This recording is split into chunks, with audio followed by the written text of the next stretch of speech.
He called himself the Zodiac. He killed, wrote letters to newspapers, and sent codes that still haven't been fully deciphered. He disappeared, leaving behind fear and questions. This is one of the most mysterious cases in U.S. history. This is the story of the Zodiac Killer. It all started on December 20th, 1968. A couple in love, Betty Lou Jensen and David Faraday, parked on a deserted road near Benicia, California. A few hours later, they were found shot to death. No motive, no evidence.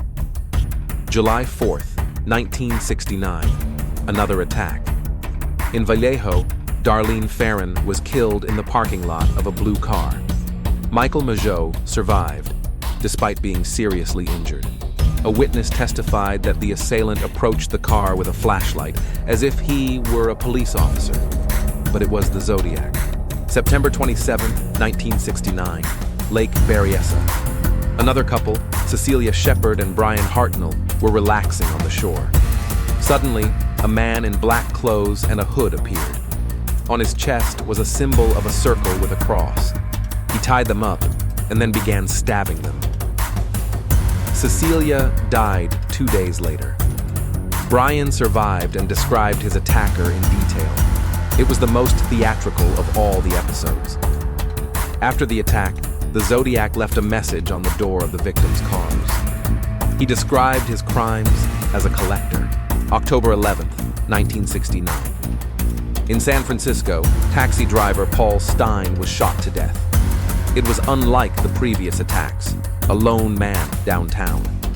The killer took a piece of a bloody shirt with him. A few days later, a letter arrived at the San Francisco Chronicle. Inside was a piece of that same shirt. It was the Zodiac. He wrote a lot.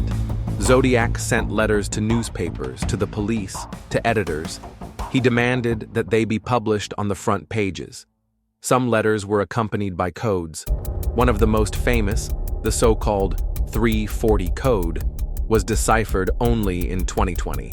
He wrote, "I love to kill. It gives me excitement." And he claimed to have killed 37 people, although only 5 murders have been proven. Arthur Lee Allen was long considered the prime suspect. His handwriting and interest in the codes matched, but no DNA, no evidence, no confession. In 2021, the independent group The Casebreakers named another suspect, Gary Francis Post. According to them, he matched the appearance, left the codes, and was connected to the victims. But the FBI has not officially confirmed this version. The identity of the Zodiac remains unknown. He disappeared as suddenly as he appeared. It is unknown how many more he could have killed. Perhaps he is dead. Perhaps he lives among us. His letters are a legacy of fear. His name is a myth. And the Zodiac case is still open.